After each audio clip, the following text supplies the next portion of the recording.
Hi, this is Jeff Pospisil, the 10-Minute Treasurer, with practical advice for improving your church's financial future. This episode is Does the Church Need to Do the Form 941? And actually, what I'm going to do is I'm going to talk about that, but I'm also going to talk about how you fill out the 941 because if you have to fill it out, you might as well know how. In a couple other episodes, and I'm going to link to these in the comments, I talked about doing your payroll for your pastor, as well as payroll for lay employees. And so I'm going to use that same information to hopefully help us fill out the 941 correctly.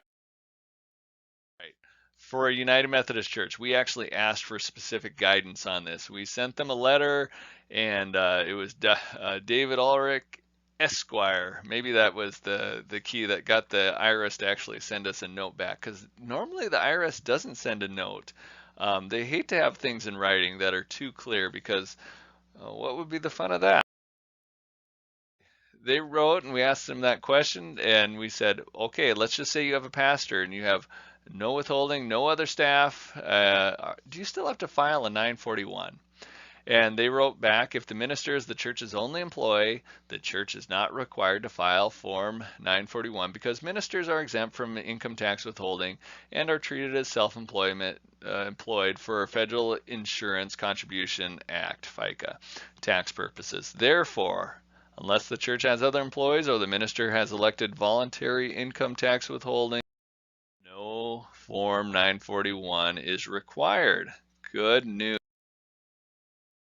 We hope you find this information helpful.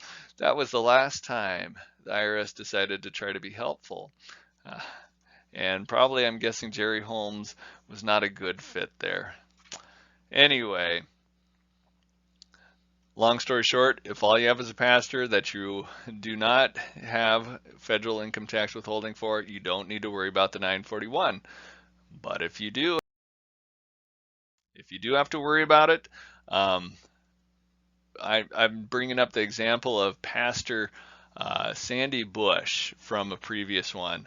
And in this spreadsheet that we had that calculates it automatically, or the PDF, it gives us automatically the amount that we need for, I misspelled quarterly there. That's kind of unfortunate, isn't it?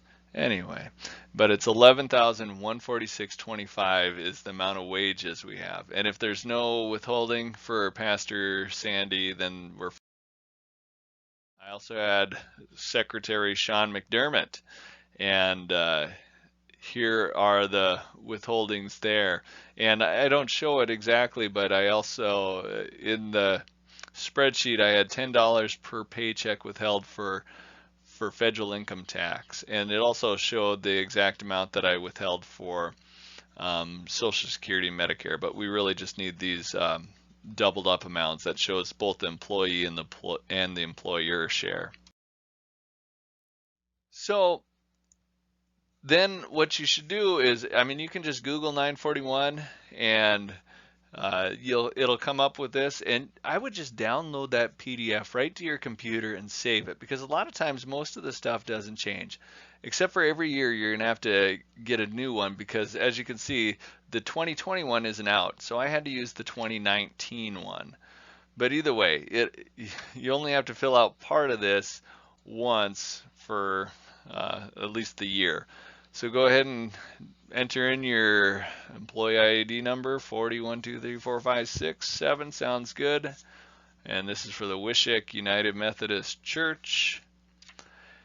And I'm going to make up an address as well. That's a very German town, so why don't we do it German Boulevard in Wishick, North Dakota, and I'm not going to look up the zip, so 58789 is what they get. And then you just have to check which quarter this is for. This is kind of important. Remember to check what quarter this is for. Here I only have 2 employees. I got Pastor Sandy and Secretary Sean. My tips, that would be that 11,146.25 plus I just added those what Sean made, and it was $675, so you get a total of 11,821.25. So go ahead and enter that in. All right. And apparently it's not one that takes numbers nicely, and I want to put a comma in there because that'll bug me. And then the amount of federal income tax withheld. Sean had $10 per paycheck, so $60. And then we do have, so if you just had a pastor and no lay employees, but they did have federal income tax withholding, you would check that box. But now I'm just, the only one is Sean's that is subject to Social Security and Medicare, so I'm going to just fill that in, 675, do the math for the amount that's actually withheld, and then add those up. That equals 103.30. I'm sorry, my picture's kind of blocking this. And so we add those two together, the 60 plus the 103.30, and that gives us 163.30. So, and you'll see that once I scroll up. So total taxes, 163.30. Total taxes after adjustments, because there's no adjustments. A lot of that stuff I don't worry about. Now, you likely did no deposits. Unless you have a lot of employees or quite a few employees for a church, you don't have to do deposits. And so the amount you actually owe is that 163.30, which is the whole amount. All right, so then there's a second page, Wishick United Methodist Church and their fake tax ID. And then I just check that, hey, this is monthly, and I am going to send you a check for that 163.30 is what I'm going to do. And there's a voucher at the bottom of this that you'll have to fill out. You fill that out and send it in with this. But then after you, let's see, let's go to the bottom here.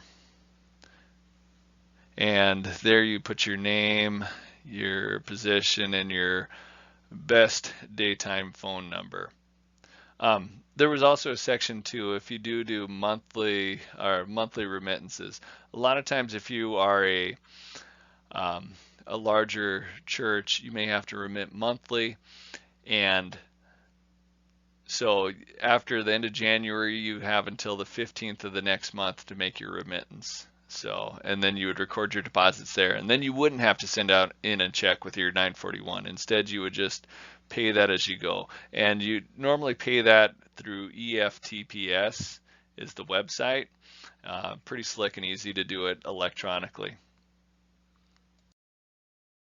And that's that.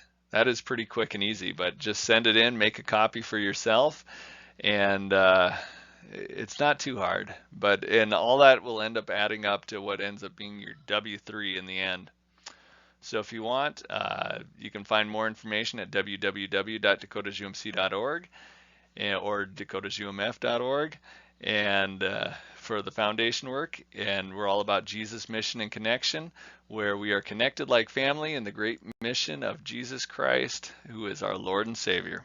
All right, see you next time.